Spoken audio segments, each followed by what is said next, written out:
kenapa ada banyak orang mualaf dan bodoh-bodoh semua? Coba lihat kan, mana ada mualaf pintar?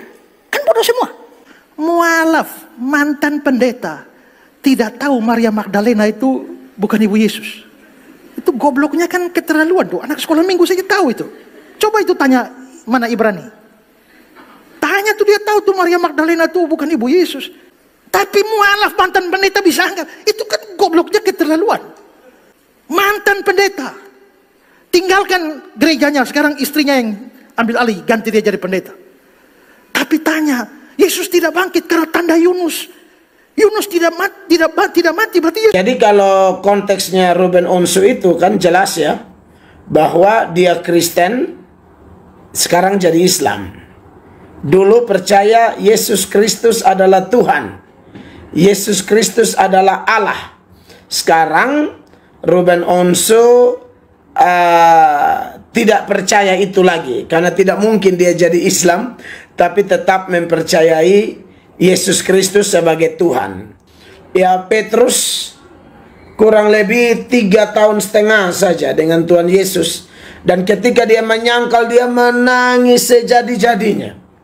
Saya tidak bisa bayangkan orang-orang yang mualaf itu, sekalipun itu adalah keputusan pribadi, secara hukum negara sudah pasti negara menjamin kebebasan rakyat Indonesia untuk memeluk agama apapun yang dia yakini. Tetapi kalau belajar dari Alkitab, wow, bertahun-tahun percaya Yesus sebagai Tuhan dan kemudian menolak dia itu, aduh, 3 tahun saja, 3,5 tahun kurang lebih, Petrus menangis. Dan menurut tradisi, setiap kali mendengar ayam berkokok, Petrus pasti menangis, saudara-saudara. Jadi saya tidak tahu kalau ada Kristen seperti Ruben Onsu, ya, Richard Lee, Bobon, Deddy Kobuser, dan yang lain-lain, mereka bisa pindah tanpa menangis. Jangankan Ruben Onsu, karena pendeta Mel Atok mengatakan pastilah Ruben Onsu menyesal seperti apa, misalnya tentang Yudas, Petrus yang penyesalannya luar biasa. Oten kelojotan gitu ya, panas dingin, Oten sakit gigi katanya ya, sakit perut. Kenapa? Karena Islam nambah lagi, ada yang mualaf. Oke, bisa ditampilkan ya. Jadi ini adalah baru-baru ini ada seorang ustadz ya, Ustadz Dery Sulaiman. Beliau ini mengatakan Hotman Paris, Denny Sumargo, Willy Salim, Richard Lee gitu ya, akan mualaf. Sebenarnya dia komentarnya tuh tentang Richard Lee yang orang tuh tanya-tanya, kok mualaf? Mualaf apa enggak? Ketahuan, udah mualaf gitu ya. Lalu Ustadz Dery bilang, bukan cuma Richard Lee, Hotman Paris, Denny Sumargo, Willy Salim, bahkan katanya Ahok akan mualaf. Maka saya mau berkata, ya, Anda lihat-lihat juga siapa yang mualaf ya. Ya, Anda lihat-lihat siapa yang mualaf ya. Dia punya pengaruh enggak kepada kekristenan? Dia sangat berpengaruh kepada kekristenan sehingga waktu dia keluar itu dia membuat begitu banyak orang terpengaruh. Saudara kalau lihat, ya sorry aja ya, kalau saudara lihat orang-orang yang berpindah ini ya, yang mualaf ini, orang-orang yang tidak punya pengaruh dalam kekristenan mereka. Memang mereka mungkin artis ya, nama besar, tapi di dunia hiburan. Kalau di dunia hiburan, Ruben Onsu itu ya punya pengikut ya. Di dunia hiburan, YouTube misalnya Bobon Santoso itu punya 17 juta subscribers kalau saya tidak salah ya. Di dunia hiburan, Deddy Corbuzier itu punya jutaan lebih banyak dari Bobon Santoso subscribersnya ya. Ya, mereka memang punya banyak itu, tapi dalam konteks apa? Dunia hiburan. Tapi mereka pengaruhnya kepada kekristenan apa? Kepada gereja apa? Tidak ada. Secara teologi apa? Tidak ada. Maka kalau Anda melihat pendeta Ezra Soru mualaf, misalnya ini ya, saya yakin 1000% pendeta Ezra Soru tidak akan mualaf. Tapi kalau saudara melihat pendeta Ezra Soru misalnya seandainya mualaf, nah ini baru ada alasan untuk ketar-ketir, walaupun saya katakan itu lahir dari teologi yang salah, atau Anda sudah orang reform, tapi gampang banget ya ngecap orang murtad seharusnya pendeta introspeksi. Kenapa banyak jemaat murtados? Jangan-jangan gara-gara pendetanya juga. Karena tidak memberikan contoh yang baik, teladan, dan pengajarannya asal. Yang ujung-ujungnya mereka ini nggak menemukan apa-apa. Yang tadinya mau cari Tuhan, ujung-ujungnya tong kosong. Harusnya para pendeta berdoa dan introspeksi. Ya ampunilah kami Tuhan, gara-gara kami yang kebanyakan mata duitan, yang khotbahnya isinya duit perpuluhan, sampai kolekte itu putar di ibadah 3-4 kali, itu kantong untuk nodong duit, putar duit terus, banyak omon-omon. Ujung-ujungnya ketika jemaat melihat para pendeta yang kalau ketemu orang kaya, donatur, shalom, shalomnya panjang lebar. Kalau ketemu orang kismin, shalom. Jadi hal seperti ini membuat ya para jemaat bingung. Apalagi juga kebanyakan makan-makan ya. Dikit-dikit makan, prasmanan, bawa pulang. Habis itu gendut, kolesterol, diabetes.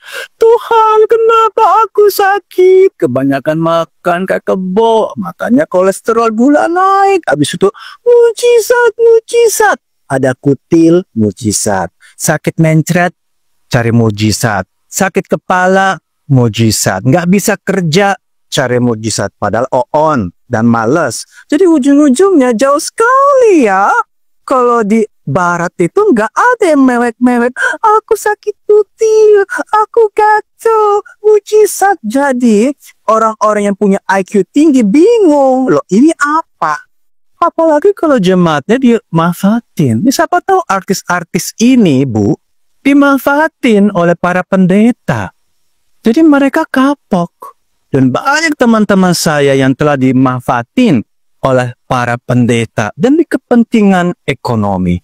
Tidak semua ya, tapi itu trennya seperti itu. Apalagi ya tidak jelas kita itu mau arisan atau ibadah, dan wawasan juga para pendeta itu tidak maju, tidak naik. Yang dikhotbah cuma surga neraka, surga neraka, surga neraka, masuk surga turun neraka, itu dia bolak-balik. Tapi tidak ada wawasan sosial, ekonomi, budaya. Jadi Gen Z dan milenial ujung-ujungnya stres, bingung. Wah, ngapain di sini ya? Dan akhirnya mereka tidak bisa menemukan. Mereka tidak damai. Dan akhirnya mereka mencari jalan sendiri. Jadi jangan kita bisa mengatakan bahwa mereka itu murtad. Mereka belum menemukan jalannya bagi mereka. Akhirnya mereka menemukannya karena mungkin melihat di dalam tempat di mana dia beribadah nggak dapat apa-apa. Salahnya siapa? Ya pemimpin. Ya dong, kalau kita makan enak di restoran, lezat dan gurih, kita stay kembali. Tapi kalau makanannya tidak enak dan basi, dan banyak kemunafikan, cabut. Itu krisis, harusnya pada pendeta introspeksi. Jangan bilang, pasti dia akan menyesal, murtad gini-gini, gimana? Dan kita pun tidak tahu alasan mereka pindah agama. Mungkin mau diangkat jadi menteri atau staf khusus. Jadi mungkin murni bisnis. Nggak ada urusan dengan agama juga. Tapi kita heboh. Memang ada kebiasaan yang tidak baik ya. Undang wartawan untuk liput kalau kita itu mau pindah agama. Karena mereka juga punya hitung-hitungan. Nah ini tahu nih, rakyat ini kan suka ya urusan agama, makanya saya panggil wartawan. Pasti ini ada nilai poin yang positif. Coba kalau di luar negeri, di Singapura, di Malaysia, atau di mana kayak di Eropa, di Amerika, orang pindah agama nggak panggil wartawan. Dan nggak peduli rakyat mau pindah agama. Lo mau Illuminati ke, lo mau ateis ke, lo mau ikut tuyul ke, mereka nggak peduli. Tapi mereka-mereka ini artis ini tahu, wah kalau saya ya pindah dan habis itu panggil wartawan, aku dapat endorsement. Mungkin aku jadi menteri, staf khusus, atau tatak bengek. Udahlah, jangan kita sekarang dramatis murtad, jangan-jangan pendetanya murtad. Murtad orang buta, mimpin orang buta. Ya pas masuk jurang.